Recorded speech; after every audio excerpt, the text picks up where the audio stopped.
You accomplished your aim perfectly, you say, and I will still call you maiden or almighty virgin or anything you wish if you cut these bonds. Good, she says, walking quickly away. I will return shortly.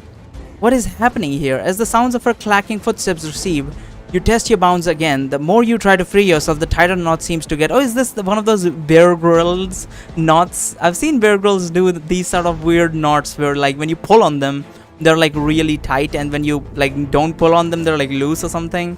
It's kind of like that. As the sounds of her clacking footsteps recede, you try your bonds again. Then the more you try to free yourself, the tighter the knot seems to get. You take a deep breath and try to relax enough to consider your situation. That was not Maiden Avis. Okay, so it was not Avis. So as I said before, it is not Avis. Now I just had a fleeting feeling the way she put everything. Because I cannot be a maiden anymore or whatever she was saying. So I guess at the end of it I was like, maybe it's Avis, but even our character is like, nah, it ain't Avis. So I'm 90% sure that is not Avis. That much I know. If this faker thinks you think she is Avis, you may be able to gain an advantage if you can learn her true identity. Few options come to mind. It seems that in this insane city of rampant magic you have bumbled into, there are quite a few possibilities. What do you think of Avis? She's a priestess of Thog. Our character did scream like paradise is mine at some point, but if she was screaming that would be understandable. So I highly doubt it's a priestess of Thog. That would mean she took over Avis, right? But that would not be possible because Avis was surrounded by multiple knights by the time we last saw her. So I highly doubt the Thog priestess was able to sneak in and take over her. And what was the point? The godling is dead. She's the succubus you met earlier.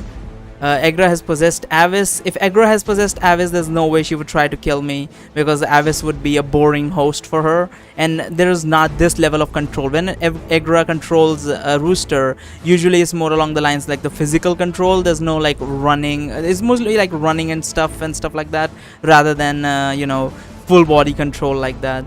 Kalak, I highly doubt a fucking old wizardess or whatever witch would bother with coming here trying to fuck us or something. I think it's the succubus you met earlier.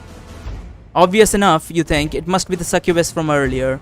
Even then she tried to suck the life out of you. Yeah, she took like 3 life. I don't remember how much life I had at the start of this chapter. I think it was, I don't remember. It must be the succubus from earlier. Even then she tried to suck the life out of you using seduction. You got the impression from Egra and even Kalak that the succubus could change form. You don't know much about demons, but the legends of succubi always attracted your attention. After all, using sex as a tool, even a weapon, left an impression on a young man's mind. You're an expert on Alathians, but you think you can safely say this creature had behaved more like a succubus than a follower of Alathia. Was it Avis you spoke to earlier when you first woke up from the Thogian curse? Yeah, that makes more sense. She was acting a lot more shy, I suppose. You first woke up from the Thogian curse. You think it was. Now that you reflect on the memory, she definitely seemed to behave differently at that point, more caring, less predatory. Then she left the room. I slept and the succubus came, behaved completely inappropriately. What happened to the What happened to the real Maiden Avis? You wonder. You hope the succubus didn't kill her. I highly doubt it. But how did the succubus sneak in here? I guess she just... But the guard should be outside, right? The guard should still be standing outside the door or whatever. What happened to the real Maiden Avis? But they never came in when we were shouting earlier either. So that's kind of weird. I'm very confused. You hope the succubus didn't kill her. That is what the Thogian doppelgangers do. Either immediately or by allowing their victims to fall ill and die as the doppelganger masquerades as them. That reminds you of Bonebrow. Hopefully now that the priestess that has been impersonating him is dead, he's on the mend. Focus on the issue at hand, you think. Succubus behaved like Avis at first, but then nearly dropped the ruse altogether as she began to seduce you. You curse yourself for being so easily duped, but she was so beautiful and forbidden. Focus, you think. At some point she decided to kill you, yet then she changed her mind. Why? The murder in her eyes disappeared after something you said. Did it have to do with House Ruda here? So if I had mentioned House Ruda here earlier, she would have not fucked us, is that it? Perhaps. You suppose you better emphasize your connection to that shadowy criminal syndicate, probably even exaggerate it. And of course, I cannot let on that I know what she really is, you think. as a pit of fear wells up into you as you hear the clacking of small boots. The door swings open. Avis strides in with a dagger in one hand and a leather pouch in her other. Oh, she's definitely after the ball sack, I think. She frowns at your naked lower body, stops dead in her tracks. She spins around and says into the doorway, stay there. She walks over and slams the door, turns back to you, and walks over to your side. I missed you, you say with a weak smile. You're not sure if you're trying to make a joke or fool her into thinking you're under her thrall, and hold no grudge for earlier. Truth be told, you have mixed feeling as you stare at her beautiful face. Whatever your intentions, blurting that out was probably not wise. It's not unusual for beautiful women to suck the wisdom out of you. Fortunately, she smiles, and instead of slitting your throat with the dagger, she cuts your bonds with swift, expertly aimed slashes. Okay. Immediately, there are needles pricking into your wrist. Well, they have been tied for a while. Hands and arms as your circulation begins to return. Pull your trousers up, she commands. You do as you're told, fastening them over your still wet groin and upper legs. She drops the sack on the bed, and there's a distinct clicking of sounds. You know the sound well. To pay your debt to House Ruda here, she says. The sack looks significant, but it isn't that large. You open it and see that there are more than gold coins in there. Even in the dim lamplight of this room, you see the glint of gems, red, green, and blue. Many of these are quite large. You must have been staring inside the bag for a while because Avis clears the throat. As I said, you will remove you and your sister's name from the books of the house, and you will use the remainder of the treasure to inquire on another matter. She pauses as though prompting you to ask, which is? You ask as you swing out of the bed and approach the corner of the room where a sword is leaning. They are to tell me what they know of the whereabouts of Inuxius, the god slayer, known locally by some as Ghost? Wait. We went in a completely different direction with this. Right, we still have the God Slayer questline going because I remember in the first or third chapter, I think, when we were spying on Bonebrow, the one of the whore priestesses, mentioned that some priest called her and then touched her and was like, where is the God Slayer and all that. So she wants us to remove our name from the books of the House Ruda here with the treasure, and then she wants us to go and find out where the God Slayer is, which is our character from the first game, by the way. Anyone doesn't know, the wizard. Nuxus, they call him Nuxus now? That's not... I don't think he ever gave us his name, actually. I don't remember. The God Slayer, known locally by some as the Ghost. Not as you pick up your things. Now convinced that this woman or creature has no intention to slay you just yet. Of course, you say. I would be happy to buy this information, but what if they know nothing? Ruda here knows something about everything. No detail is too small. No rumor is too unreliable. She says, an edge to her voice. Aletheia wishes him found. Indeed, even the Duke. Yeah, she's lying. Aletheia has nothing to do with the succubus. Okay, opening the sack wide, you nod again. If these jewels are as valuable as they appear, that might be possible. Still, more coin might make me more persuasive still. Dig to the bottom, she says, pointing at the sack.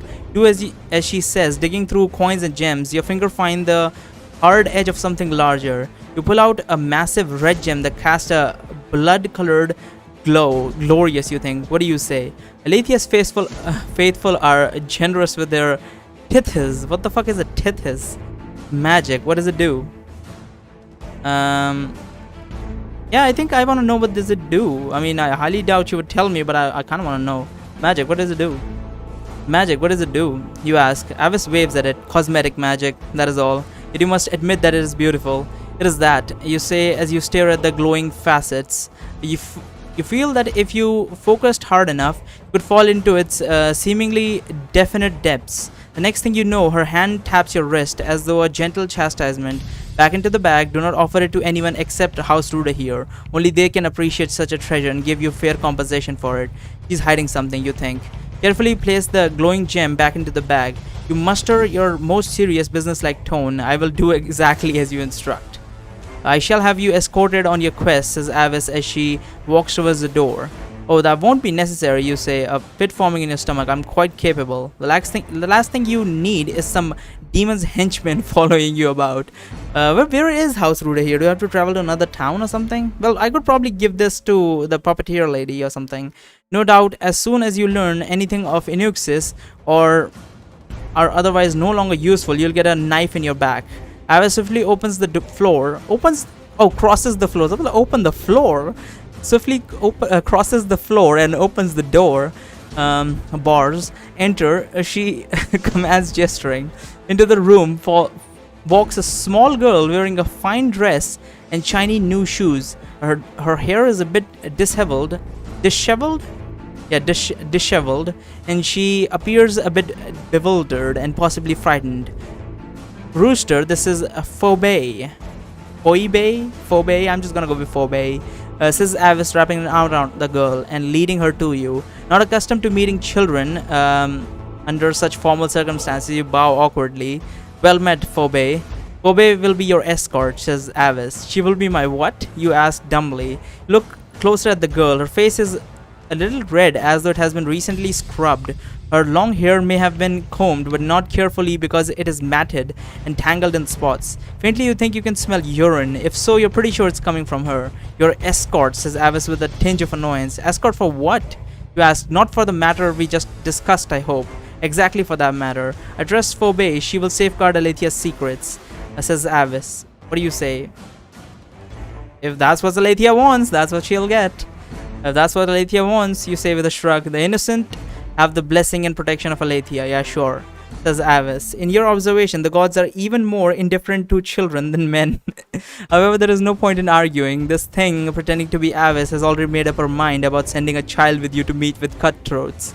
Making a fuss about it may only make the situation dangerous. And ditch the girl in the streets, you think. Losing people in the crowd is something you learned when you were even younger than Phoebe. If you lose her in the inner ring, she ought to be safe enough. You lean down to get closer to Phoebe's eye level. I would be honored to have a smart, pretty girl like you accompany me. Now they are closer. You can see the tear streaks near her eyes. She smiles at you uncertainly and looks up at Avis as though seeking approval. The corner of Avis's mouth turns up at the girl and hands Phoebe the dagger she had used earlier to cut your bounds. Handle first, okay? Phoebe accepts the weapon. As she touches it, you swear you see a flicker ripple across the blade for a moment. Phoebe doesn't seem to notice, but she stares at the dagger as though uncertain what exactly it is. Thank you, she murmurs. Be swift, says Avis. Her intense eyes focused on you. She turns and appears about to leave, but stops and puts a hand on Phoebe's head for a moment. The girl seems to visibly relax. She used magic there. Visibly relaxed with the gesture. And Avis quickly strides out of the bedroom, leaving the door open. This was a very confusing situation. Holy shit. As you walk upon... I'm still on the edge. I said 90% sure that that's not Avis, but there's still a 10% chance. There's also a chance of Aletheia taking over the body of Avis, but I don't know why she would behave this way. It's not like I killed her godling, but yeah, who knows? Who really knows? I wish they would tell me how many pages are left so I can, record accordingly. But yeah, whatever. Let's see. As you walk upon the finely cobbled street of the inner ring, no one stopped me from getting out of the castle, huh? And no one cares I'm the hero or whatever. As you walk upon the finely cobbled street of the inner ring, you stay watchful. Some of the pedestrians who pass look at you, but doesn't seem to be in a way that someone regards a hero. Given the sideway glances and more than one thoughtful frown, they're probably wondering why you, dressed like a traveler, perhaps even as a highwayman, is walking along with this finely dressed little girl. Looking down at folk. Yeah, highwaymen are, by the way, I think like thugs. I don't know why they're called highwaymen. I guess back in the day they must like camp, like ambush people on highways or something. I don't know. Looking down at Phoebe, you consider another possibility for the strange looks from the citizen. Phoebe, maybe put that away somewhere. The girl still has a dagger clutched in her hand. You must have had it by her side before, out of your immediate sight, but now she is holding it out before her in a manner that would appear threatening, if not for tiny hands and bewildered expression. I can't. He says, you're safe with me, you say. Don't have any pockets, she says. All the fabric and no pockets? Yeah, that's what I'm thinking. Girls have these weird dresses with no fucking pockets. Like, why do you not have pockets? Is it that like downgrading the fashion if just have a few fucking pockets on there? You say exasperately, mentioning at her Oh, not voluptuous. Fucking hell, it's a small girl. Voluminous, voluminous dress. I don't know what that means. A woman hate it so much. You whisper to yourself, "Why don't you let me hold on to that? Hold on to it for you." You say, putting out your hand. You drop that, and you'll cut a toe off, or worse. No, she says so fiercely that without thinking, you pull back your hand, half afraid she might slash you. It tilts her head for a moment, as though in thought, then slips the dagger into one sleeve. Her sleeves are puffy, the weight of the dagger creates an odd bulge. A sudden ferocity is gone now, replaced by a bewildered and perhaps bewilderment and perhaps anxiety. That dagger is cursed, I feel like. That was strange, you think, as you watch her in the corner of your eye. It shouldn't be from the corner of your eye, but okay.